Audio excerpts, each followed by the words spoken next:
ஓம் சரவண பவ. வேல் இருக்க வினை இல்லை, மயில் இருக்க பயமும் இல்லை. உன் கேள்விக்கு உன் தந்தையான நான் இன்று பதில் கூற வந்திருக்கின்றேன். உனக்கு என்ன கேள்வியோ அதை மனதில் நினைத்து கொண்டு 1 முதல் 720ற்குள் ஒரு எண்ணை என்னிடம் சொல். அதற்கான விடையை நான் உன்னிடம் கூறுகிறேன். உன் வாழ்வில் நான் தீபத்தை ஏற்றிவிட்டேன். இனி உன் வாழ்வு மிக பிரகாசமாக இருக்கும். இனிமேல் சகல சௌபாக்கியங்களும் உனக்கு கிடைக்கப் போகிறது குழந்தையே. உன்னை வெறுத்தவர்கள் முன்பு நீ வாழ்ந்து காட்டுவாய். கவலைப்படாதே. என்னை மனதார நினைக்கும் பக்தனை நான் என்றுமே கைவிட்டது கிடையாது. வாழ்க்கையில் விலை மதிக்க முடியாத அனுபவங்களையும் பாடங்களையும் நமக்கு கற்றுக் கொடுப்பது பள்ளிக்கூடங்களோ கல்லூரிகளோ அல்ல. பணமில்லாத வாழ்க்கையும் பசித்த வயிறும் உடைந்த மனமும் தான். அதனால் அனைத்தையும் அனுபவமாக எடுத்துக்கொண்டு இருப்பதை வைத்துக்கொண்டு மனநிறைவோடு வாழ பழகிக்கொள். புதைந்த பிறகே விதையும் சிதைந்த பிறகே மனமும் புதிய கோணமும் காண்கிறது.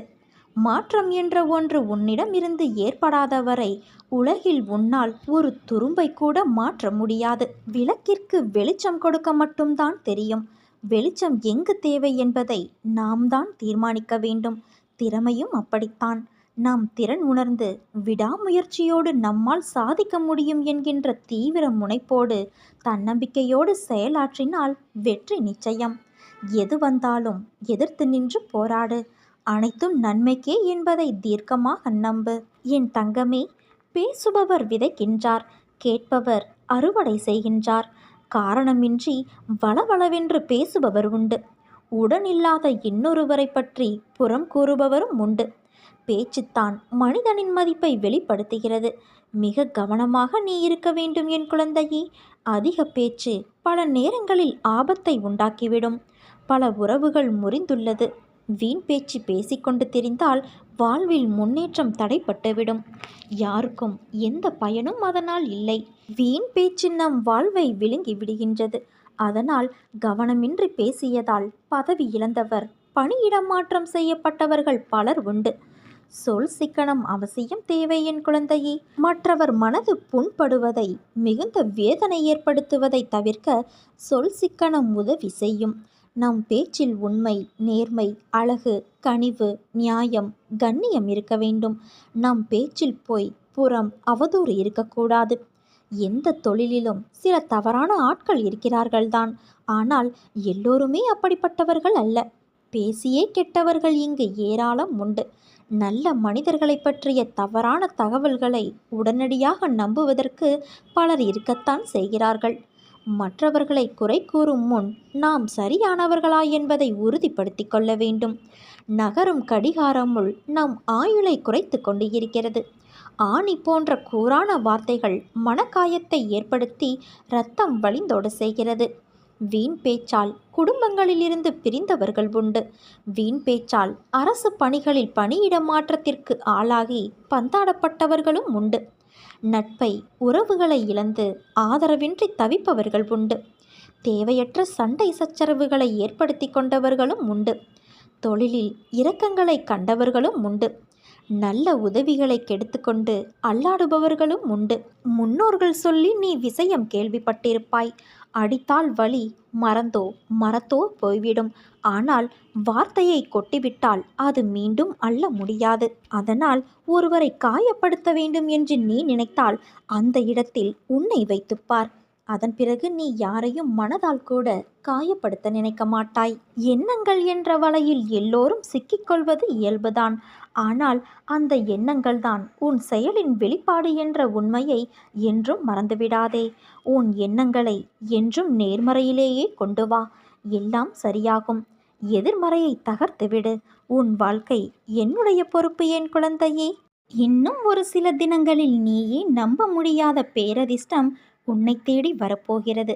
இனி உன் வாழ்வில் பணத்தை எண்ண நேரம் இருக்காது குழந்தையே. அந்த அளவிற்கு பணம் கொட்டென கொட்டப் போகிறது. நீ போகும் வழியில் சில முட்கள் இருக்கும்.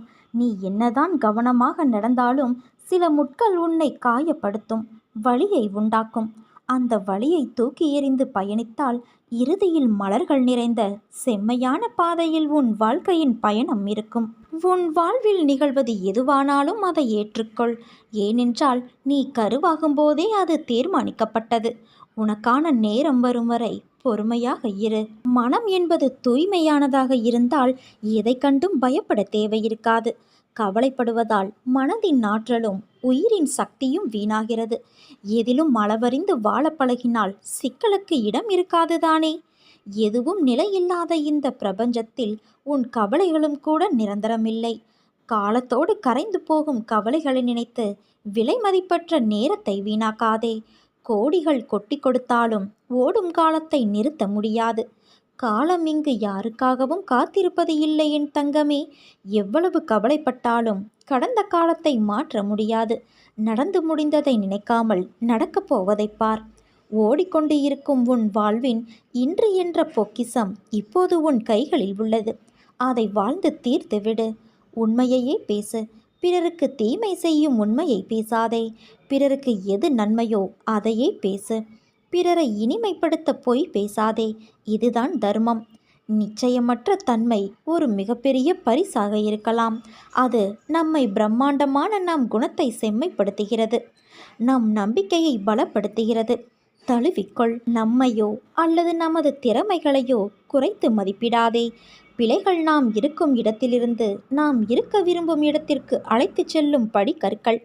வேதனையையும் துன்பத்தையும் வெல்லும் ஆற்றல் நம்மிடம் உள்ளது. உயிரோடு இருப்பதன் அர்த்தம் இதுதான் என் தங்கமே. நம் வாழ்க்கையில் விஷயங்கள் சேராத போது கழிக்கத் தொடங்கு. உன் தற்போதைய வாழ்க்கையிலும் அதற்கு பிறகும் தெய்வீக பிரசன்னத்தால் நீ ஆசிர்வதிக்கப்படுவாய். எதற்கும் மஞ்சாதே. நான் உன்னோடு தானே இருக்கிறேன். ஒவ்வொரு நொடியும் நீ நிம்மதியோடும் சந்தோஷத்தோடும் வாழ்வாய். அதற்கு நான் பொறுப்பு. உனக்கு எல்லா சூழ்நிலைகளிலும் நான் துணை நிற்பேன். இனி நடப்பதெல்லாம் நல்லதாகவே நடக்கும். ஒன்றை மட்டும் புரிந்து கொள். நீ வேண்டுவதையெல்லாம் நான் உனக்கு தருவது கிடையாது. உன்னுடைய கர்ம பலன்களை பொறுத்தே உன் செயல்களில் வெற்றியும் தோல்வியும் அமையும். எல்லாம் விதிப்படி என்று நாம் கூறுவதும் இதைத்தான். ஆனால் மற்றவர்களுக்கும் என்னிடம் சரணடைந்தவர்களுக்கும் இங்குதான் வித்தியாசம் உள்ளது. என்னுடைய பாதுகாப்பில் நீ இருக்கும்போது கர்மா வலுவிழந்து போகிறது. ஒன்றை எப்போதும் நினைவில் கொள். உன்னுடைய காரியங்கள் என்னுடைய அருளால் சரியான நேரத்தில் நல்லபடியாக நடக்கும். உனக்கு நடப்பவையெல்லாமே மறைந்து வேலை செய்யும் கர்ம வினைகளின் வானலாவிய ஓட்டம். நான் செய்பவனும் அல்ல, செய்ய வைப்பவரும் அல்ல. இதை நீ உறுதியாக அறிந்து கொள். ஆனாலும் செய்யக்கூடிய சக்தி என் வாயிற்படியில் படுத்து கிடக்கிறது. எவன் தன்னுடைய அகங்காரத்தை அழித்துவிட்டு நன்றி நிறைந்த மனதோடு என் மீது தன் பாரத்தை போடுகிறானோ அவனுடைய படகு கரை சேர்ந்துவிடும். மாயையும் அதன் செயல்பாடுகளும் இருந்தால் இருக்கட்டும். மாயை என் பாதங்களில் சரணடைந்து என் ஆதீனத்திலேயே இருக்கும். என்னை எப்போதும் வணங்கும் என் அன்பு குழந்தையின் அருகில் கூட மாயை வராது. உன்னுடைய காரியங்கள் அனைத்தும் வெற்றி பெறப்போகிறது. உன் துயரங்கள், வியாதிகள், கடன் சுமைகள் அனைத்தும் உன்னை விட்டு விலகப் போகிறது.